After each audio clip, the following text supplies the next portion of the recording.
Good morning. We'll begin our program in just a few moments.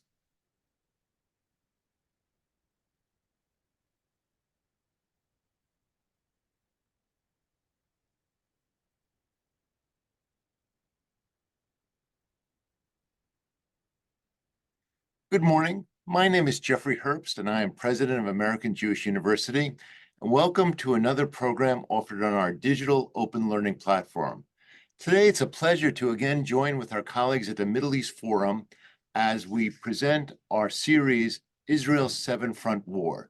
Today, I'll be talking with Daniel Pipes about Israel's war in Gaza. But first, welcome back to American Jewish University. Since the beginning of the pandemic, we've welcomed many tens of thousands of people on our over 200 digital programs. We hope you'll go to our website, www.aju.edu, often to see the exciting programs we have coming up. On Thursday at noon Pacific time, I'll be talking with Admiral Mike Mullen, former chairman of the Joint Chiefs of Staff, about the wars in the Middle East. Admiral Mullen, of course, was America's top-ranking military officer for 4 years, and I'm sure we'll have a fascinating perspective. Today, it's a pleasure to welcome Daniel Pipes, president of the Middle East Forum and publisher of Middle East Quarterly. His writing has focused over many years on American foreign policy in the Middle East, as well as on Islam. He'll have a new book appearing in June called Israel Victory: How Zionists Win Acceptance and Palestinians Get Liberated, and you'll see the link to his website in the chat function at the bottom of your screen. I'll be talking with Daniel for about 15 minutes, and then we welcome questions from you, the audience. Please start submitting your questions via the Q&A function at the bottom of the screen now, and I'll get to as many as soon as possible. The program as a total will last for about 30 minutes. Daniel, welcome. Pleasure to talk with you today, and it's been a pleasure to work with you and your colleagues. Thank you. Mutual. Daniel, looking back to the day after October 8th, it was obvious that Israel was going to begin military campaign against Hamas. Over the last months, what surprised you or what's noticeable about how that campaign has evolved? I've got to say, Jeffrey, that everything that's happened since October 7th is surprising. October 7th itself was a shock, and so much that's happened since. Where to start? The Israeli incompetence and lack of preparation was one surprise. I believe that Hamas itself was surprised. It did not expect to kill and capture so many people, and probably not happy about having done it because it led to much greater Israeli reaction. The outside world has surprised me in the sense that Hamas is able, as it has been for years, but even more now, to convince many Muslims, Islamist Muslims especially, and the left, that it is the victim. No matter what it does, no matter how brutal it is, how many people it kills, takes hostage, it is the victim. That message that convinces so many on the left and among Muslims is, I gotta say, a surprise. The solidarity with solidarity with Israel on the right is a surprise. The emotional support for Israel. So everything is surprising. Where do you think, if you describe the current situation now, what do you think are the most important things to observe in the next few weeks or months? What are you paying attention to? To me, the great oxymoron, self-contradiction, is both in the Israeli government and the American government, the two key actors outside of Hamas. The American government, we see President Biden has a long and deep sympathy for Israel, feels for Israel, is concerned about Israel's security, and at the same time has an election coming up in, 5 months now, and wants to keep his left wing, which is viciously anti-Israel, aboard. So how does he reconcile his own concern for Israel with the need to appease, keep on good terms with the toxically anti-Israel left of his party. And that has led him to adopt inconsistent positions, as symbolized by the speech he gave last Friday, just 3 days ago, which made no sense at all, a pure self-contradiction. Similarly, in Israel, you see another self-contradiction, because there are two goals that are both paramount, and they're self-contradictory. One is to defeat, destroy Hamas, which the Prime Minister and many others have many times repeated, no more Hamas. On the other hand, the return of the hostages. Now, if you're going to get the return of the hostages, you have to negotiate with Hamas. If you're going to negotiate with Hamas, you can't defeat Hamas. So the Israeli government has announced these two contradictory goals as though they can do them both at once. They can't. And it goes back and forth. Those of us who watch these matters closely try and figure out what is the actual real Israeli priority, the paramount priority, and it keeps being unclear because they go back and forth. So I think that's at the heart of this. What is the American government policy? What is the Israeli government policy? Now, there's, of course, Hamas, but we don't know anything about Hamas, so I can't really talk about it. Surely the tension's there too, but we don't know enough to speak about it. Daniel, thanks for that. So let's explicate a little bit both the Israeli and the American positions. There's been a lot of talk about how Prime Minister Netanyahu's own political support, which is based on a complex coalition within his cabinet, also muddies and makes more complicated the war aims.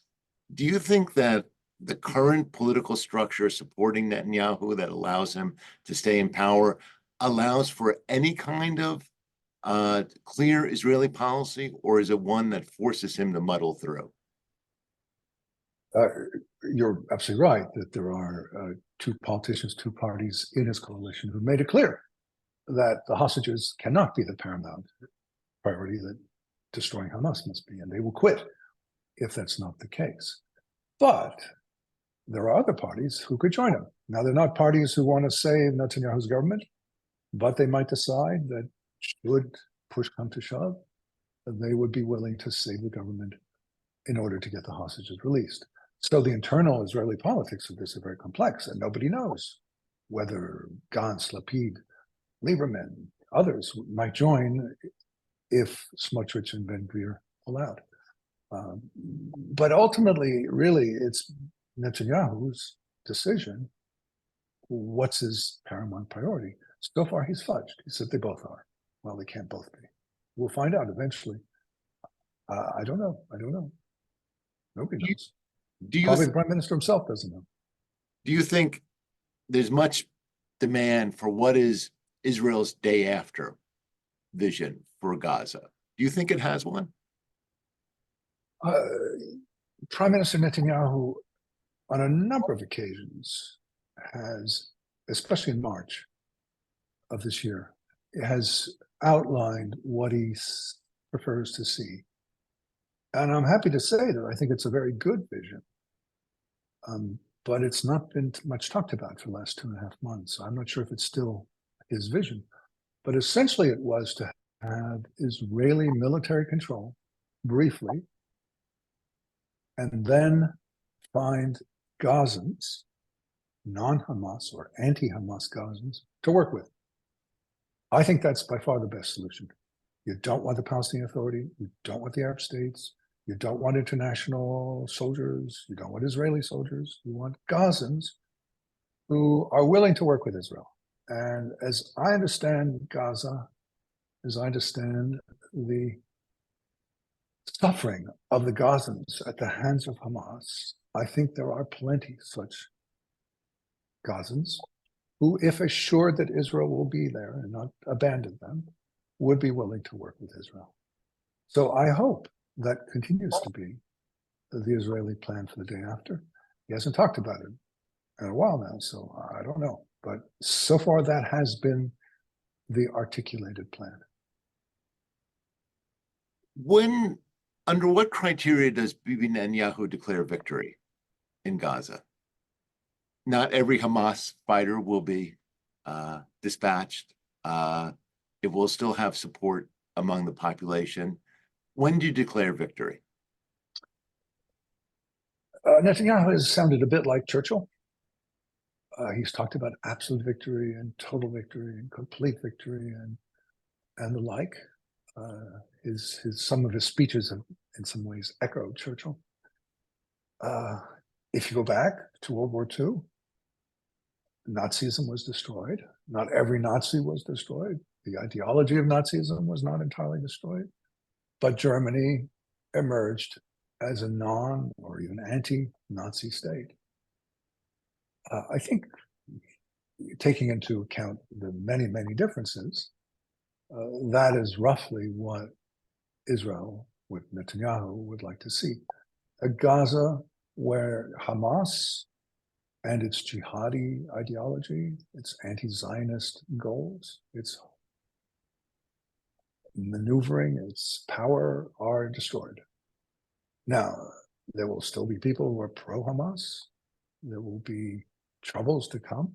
But if the Israeli military can take control of the entire strip, which is, after all, quite small, and can find anti-Hamas Gazans to work with, more reputable, more serious, more trustworthy, then I think there can be a post-Hamas Gaza that works, that's decent. Decent is my word. I don't see this being democratic. I don't see this being a place where you and I would want to live. I would say the goal would be something like what one sees now in Egypt or Jordan. These are police states, but they're police states where if you keep your nose clean, you don't insult the rulers, you don't get to be too difficult, you're left alone. I'd like to see that in Gaza. Daniel, on an aside, in part of your answer, you pretty much rejected the Palestinian Authority having a role in Gaza. Do you want to expand on that a little bit? The Palestinian Authority and Hamas are similar in their goals, which is the destruction of Israel. They're different in their personnel, their tactics, their ideologies, but they're really no different in their goals. And Hamas, in some ways, is a better enemy for Israel than the PA, because Hamas is overt. It tells what it thinks. It makes no pretense of accepting Israel. The PA, which came into existence almost 30 years ago, has, for all that existence, worked to undermine Israel, to destroy Israel, but somehow rather managed to fool people, few Israelis, fewer and fewer, but still much of the world, including, say, the US government, thinks, oh, the PA is great. We can work with the PA. PA is abominable. The PA is unacceptable. I believe the PA should be brought down. It doesn't need to be brought down through force, by the way, just not handing over money. Israelis are fully within their rights not to turn over the monies that they agreed to turn over because the PA has not fulfilled its condition. PA doesn't fulfill its conditions. Israel doesn't have to fulfill its conditions. I wish the Israeli government would stop turning over money, but Prime Minister Netanyahu and the security establishment see the PA as helpful to Israel. I think that's a big mistake, but that is, until now, their view. They would rather have the PA with all its faults, which they're perfectly aware of, than to be rid of it and start over. Daniel, as last of my questions, and then we'll go to questions from the audience, and thank you for submitting them, and please keep sending them. Let's go back to the United States policy, Gaza, Israel. So since October 7th, there's been emanating from the Biden administration the hope of a big diplomatic bank shot, that you solve the problem in Gaza, there's normalization between Israel and Saudi Arabia, and therefore a realignment is set up. And there's been a lot of talk about, do operations in Gaza help or hinder that kind of big diplomatic play? What's your view on that, and especially the Saudi prospect? In principle, it's a great idea. In fact, I promoted this in an article in 1990, no less. I called it the outside in. You get a deal, Israel gets something from the Arab states and gives something to the Palestinians.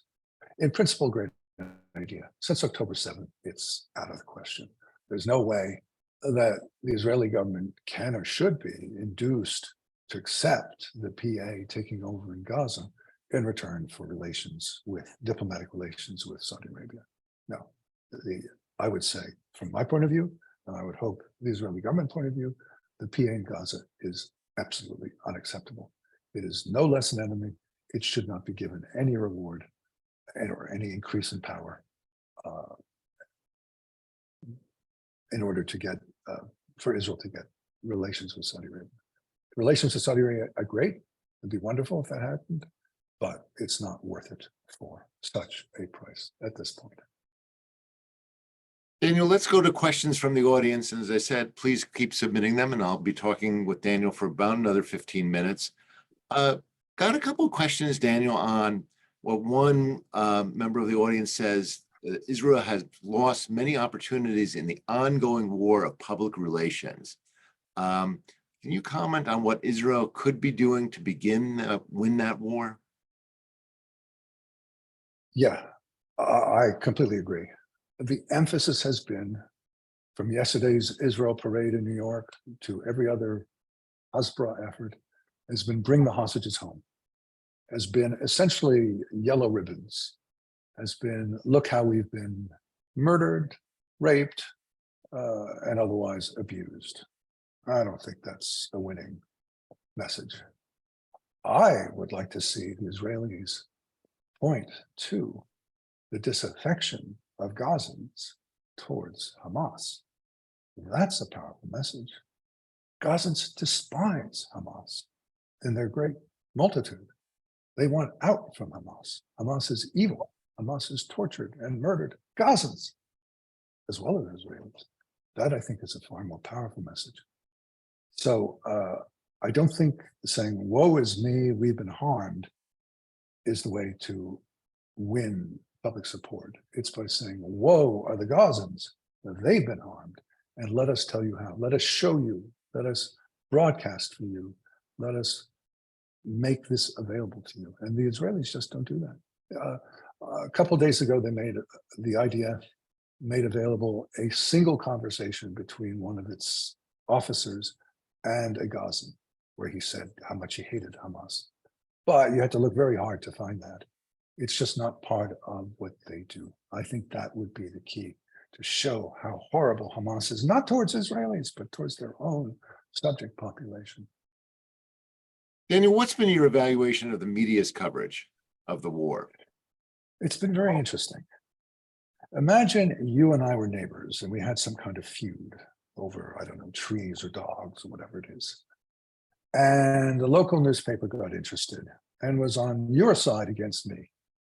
And it decided to publicize everything it could about me. It searched my whole background, found people who don't like me, went on and on and on. And only good things about you. Now, all this would be accurate. There are people who don't like me. I have done things which I shouldn't have done. You are a great person. But it is biased by virtue of the coverage. It's not false. It's just biased. And that's what the mainstream media has done with Israel and Hamas, is it looks at all the things that it can find that are bad about Israel or about Israeli behavior, Israeli mistakes, and it makes them big as possible. Whereas Hamas and its far more grievous behavior is not discussed. So there's a bias by virtue of the nature of the coverage. We see almost nothing about Hamas and how it treats its own subject population. Again, the Israelis aren't doing it, and the media isn't doing it. And therefore, the onus is on Israel. Now, I'm not saying, obviously, the Israelis are angels. They're not. They make mistakes. But they are a democratic country pursuing, with the rule of law, a defensive war. Hamas, totalitarian movement that is brutal, and there's no comparison. But the coverage makes it look like Israel is the aggressive, evil party. Daniel, who do you think's done the best in terms of the media's coverage of the conflict? Who do you look to? I tend to look to Israeli publications in English, and they provide serious coverage. Israel Hayom, Times of Israel, Jerusalem Post, Israel National News, also Allgemeiner in the United States, endless coverage. And if you look hard, you find what's really important. Daniel, another question from the audience revolves around Egypt and what Egypt has done or not done for Gaza and Gazans. And specific question the audience member writes is, why has the U.S. avoided pressuring Egypt? And also wants to know about the United Nations. U.S. relationship with Egypt, Israel's relationship with Egypt, complicated. How do you see the dynamics playing out there? Yeah, good point. Egypt, like other Arabic-speaking countries, has a contradiction as well, in that the rulers have long ago come to the conclusion. Sadat went to Jerusalem in 1977, 47 years ago, long ago come to the conclusion that it's time to end this conflict with Israel. It's too painful for Egypt, militarily, economically, and otherwise. They want it over. But because before 1977, for some 25 years, the Egyptian government had presented Israel as the Zionist enemy that must be obliterated, it inculcated an anti-Zionist sentiment in the population that remains there. So you have an anti-Zionist population and a government that wants out, that has been essentially out since 1973, since 51 years ago. The government has been out. It talks, but it doesn't do anything really serious against Israel. And so the government would like to be out of it, but the people are not ready to be out of it. And therefore you have lots of contradictions. So for example, the Houthi attack on shipping in the Red Sea is a disaster economically for Israel, which counts on Suez Canal tolls, but the government barely says a word because it's afraid that its population is happy about the Houthi attacks because they're somehow anti-Israel. You see this in Cairo's relations with Hamas as well. It doesn't like Hamas. The government is anti-Muslim Brotherhood at its core, and yet, and Hamas is Muslim Brotherhood, and yet it is very careful with Hamas. So the government of Egypt, as well as Jordan, are very careful with this problem and show kind of snarling grimace at Israel without really wanting to do anything negative towards Israel, but they need to for domestic purposes. Daniel, another member of the audience writes, Hamas recently assassinated a clan leader who was willing to challenge them for ruling Gaza. Is it far-fetched to think that any Gazans are willing to risk aligning themselves with Israel, or that such Gazans even exist? They definitely exist. And you're right to point out that it's a risky thing to do. And I did mention earlier that the Israelis have to be there to protect them and not let them out to dry. They have to, Israel has to be there in force and has to work with these Gazan administrators and police force and educators and others. Yes, I do believe that it can be done, but it will take a real intense effort on the part of Israel to find the right people, to provide them with security, to fund them, initially at least, and to build up a new regime in Gaza. Again, Gaza is a tiny place. It shouldn't be that difficult. Daniel, we're getting out of time, but we have a few more minutes. So let me try to get to as many questions as possible. Okay, I'll be brief. Please be as in-depth as you choose. Another member of the audience writes, after Mahmoud Abbas leaves the scene one way or another, would your evaluation of the PA change? and its prospects both in the West Bank and Gaza? I doubt it. The leadership of the PA is steeped in anti-Zionist ideology, and it's hard to imagine anyone having the power to make those changes. Look at Saudi Arabia. You have a kingdom, a police state, and a new guy comes in, Mohammed bin Salman, and he can make changes. He's got that kind of power. I don't think Mahmoud Abbas can make that kind of change. I don't think his successor can. The PA is an amalgam. It's not a power structure. And therefore, I think it's unlikely to change its spot. It will continue to be the vicious totalitarian movement that it is today. It is extraordinary how focused it is on the destruction of Israel. Everywhere you go in the West Bank, more than in Soviet Russia or Nazi Germany, you're surrounded by messages about hating Israel, destroying Israel, killing Israelis. It's just pervasive. I have a hard time imagining that any single person could change that.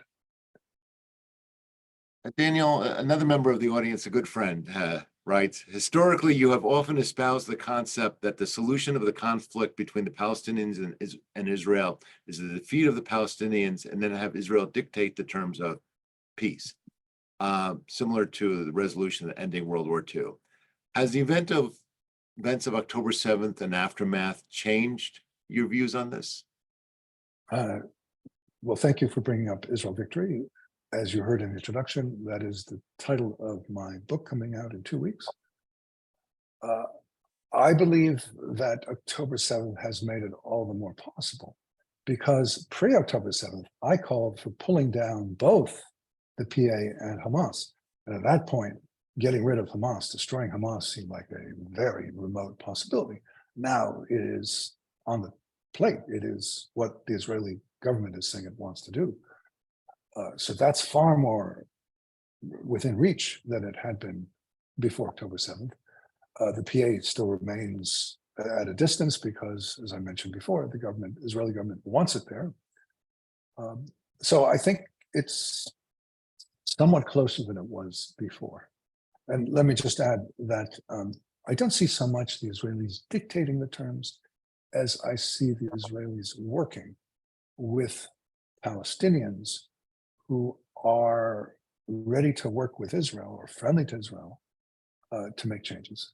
I think we have reached the point after a century and more of Palestinian rejectionism that there is a cohort of Palestinians who are skilled, energetic, and ready to work with Israel. And Israel should wake up to them. Israel has never paid them attention, never seen them as a possible alternative to the rejectionist legacy of Amin Hosseini, Yasser Arafat, Mahmoud Abbas, Yahya Sinwar, has never looked to this other body of Palestinians. It didn't look to them in 1967. It didn't after the Israeli victory in the Six-Day War. It didn't look to them in 1993 with the Oslo Accords. I hope it'll look to them in 2024. Daniel, last question, a lot more that we could go through the audience. I'm afraid I'm going to miss out on several dozen questions, but Iran plays an important role in all of this, in Israel's seven-front war. In your estimation of what happens next in Gaza, what are the Iranians' goals, and how does that play out in the complex relations between Hamas, Israel, and the United States? Well, the Iranians seek a ring of fire around Israel, Lebanon, Syria, Jordan, Saudi Arabia, Yemen, Egypt, you name it. They want to have Israel surrounded. They want to choke Israel. They want to destroy Israel. They've done pretty well. They have control of 4 Arabic-speaking countries now. They want to build on that. They want to increase it. They want to keep the pressure up. Death to Israel. It couldn't be more clear. The Israelis have been cautious, too cautious in my estimation. They should have done more. I hope they will do more to stop the Iranians, whether it be this ring of fire or whether it be the nuclear weapons. The Israelis are pretty much alone, and they have real power, and they can take steps. What they did against Iraq in 1981, the Iraq, was completely unpopular. President Reagan was furious, but they did it. And it was a hugely positive step. They did it in 2007 with Syria. Nobody really noticed. Time to do the same with Iran today. Daniel Pipes, pleasure to be talking with you about Gaza. We obviously could go on for quite some time. Let me thank you both for this discussion and for your partnership with the Middle East Forum on our series, Israel's 7-Part War. Next week at 11 a.m. Pacific Daylight Time, I'll be talking with Hadi Awis, noted Syrian analyst, about Israel's reactions and relations and war with Syria. We hope you'll join us then. And we also hope that you'll check out the websites of both the Middle East Forum and American Jewish University for the many programs we have coming up, which we hope will provide you insight on these fascinating and difficult problems. Daniel, thank you so much for joining us today. It's been a pleasure talking with you. And also thank you to the audience. I hope to see you on Thursday with my discussion with Admiral Mullen and many times in the future. Thank you so very much. Bye.